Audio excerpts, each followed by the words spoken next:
I love horror games. As someone that got into games like Resident Evil and Silent Hill, horror has been a kinda constant thing in my life. That's why most of my dreams are usually nightmares. Hey, it's kinda fun in a way. It made me relate more to the characters, especially Isaac Clarke with all the horrible ways he can die. But even then, there's still some games that terrified me beyond the pale. They scarred me. And most of them were for stupid reasons, even though they're not necessarily horror games. But I'm still very much traumatized by them. Obviously, I played these games before fully getting into horror media. Now I actually kinda enjoy the scarring. Anyway, what I'm gonna do here is to bring you back to the past and show you these moments from games that terrified me. You won't believe what's on number 2! That kind of list. I won't put like the standard horror games that's really popular at the time though, like Slender, Resident Evil, and Silent Hill. Sorry for the clickbait.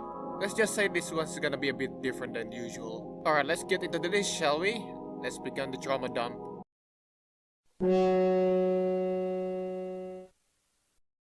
Alright, let's just get this out of the way. I play games that are not appropriate for my age, but who hasn't really? One of them was Stalker Shadow of Chernobyl. I found out about this game from my copy of Company of Heroes. It has a trailer for the game in it for some reason, so I got interested and played it. I was really enjoying it that time. I love the hardcore realism combined with mutant horrors. It's like the right amount of horror for me. The atmosphere was so immaculate that I was sucked right in. I wander and scavenge during the day, and stay around the fireplace with other stalkers at night, chilling until daytime comes once again. Everything went well, until Agro Prom. Those who've already played Stalker probably already know what's going to happen next, but here we go. You are tasked to get some documents inside the research facility that's filled with hostile soldiers. So after helping other fellow stalkers, they lead you into a hidden entryway into the facility by using the underground passages. At first it was fine, a bit spooky, but there's only just some bandits. Not too bad so far. But after going down some stairs, you reach this long hallway, and then you hear this.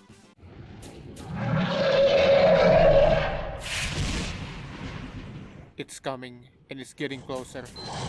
Needless to say, this scared the shit out of me. But this wasn't the canon event. Oh no, this is just the appetizer. So after taking out the bloodsucker, I continued my way through the underground passageway, still dazed from the encounter, and the fear of encountering more breathing down my neck. And after climbing some stairs, I managed to see some ladders to the surface. Escape at last. But then, he is here.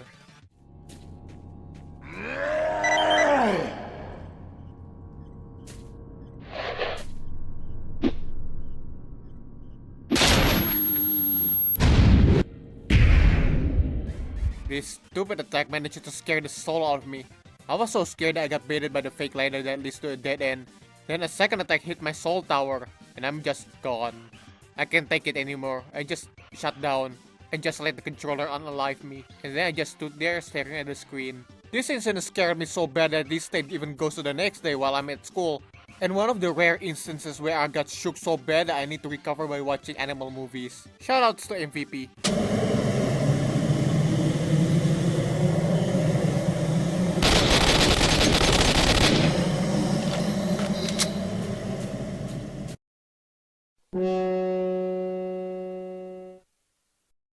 When I was a kid, I didn't even know what Animorphs even is. I only found out about it for real from these images.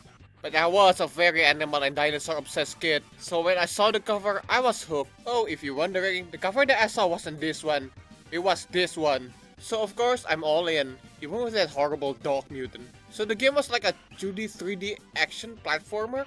So as someone that doesn't play those games, I die a lot. The game uses a life system before you hit a game over. Once you ran out of lives, however.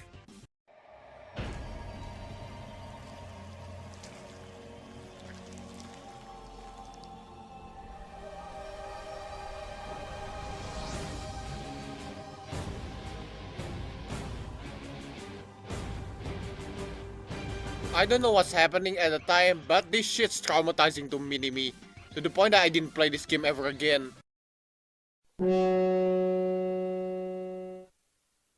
I was a big Kamen Rider fan when I was a kid. Not so much today. I don't know what's even happening in the franchise anymore.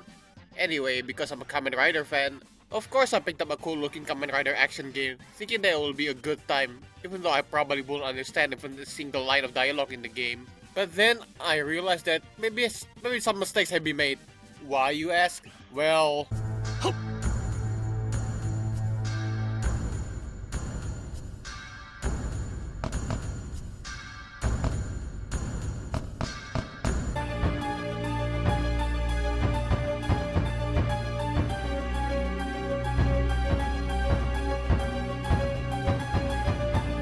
is this actually kinda creepy? It was definitely not something that I expected. I was expecting an action game with hype music, not Resident Evil featuring Kamen Riders. I was on edge the whole time. The game was aging me so much that I still remember it to this day. You know, the aging. It was fine at first. It was not fine. But then after finishing the first level, I got confronted by this!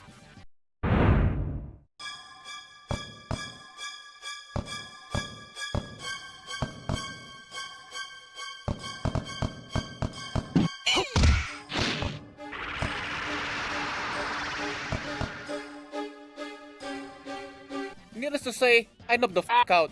Like, it was already bad at the beginning, but this was just too much. This game was a bit too oppressing for mini-me. The music especially scarred my brain to the point that I still remember it to this day. I might make a video on this game someday.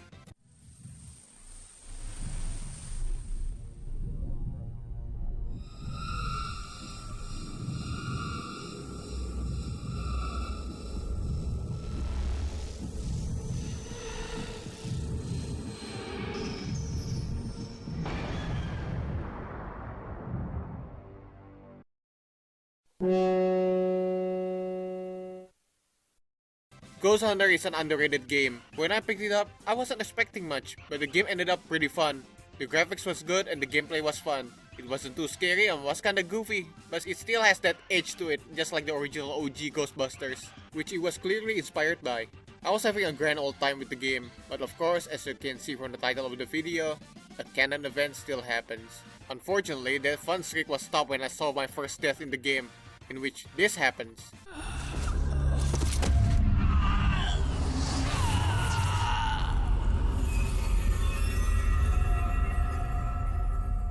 As a child and someone that's mildly superstitious, seeing yourself die and your ghost getting torn apart by other ghosts freaks me the f*** out. Like, it got me existential when I was too young. What if your ghost got killed by other ghosts? What happens to your ghost? What if you die in real life then you die in the afterlife? What if you die in the afterlife then you die in the afterlife? What if you die in the game and you die in real life? Oh wait, that's not. Then I just quit the game and never played it again. Maybe I'll make a video on this game too, someday. Thank you so much for watching my trauma dump. Of course, today I'm no longer afraid of these games, I think. But they've definitely left an impression on me, to say the least. Well, more like a scar really. So what's your childhood gaming trauma? I would love to know in the comments down below. Feels like mine's kinda random. Anyway, thanks again for watching. Like, share, and subscribe because it will really help me and the channel. And I'll see you again later. Hopefully. Have a nice day.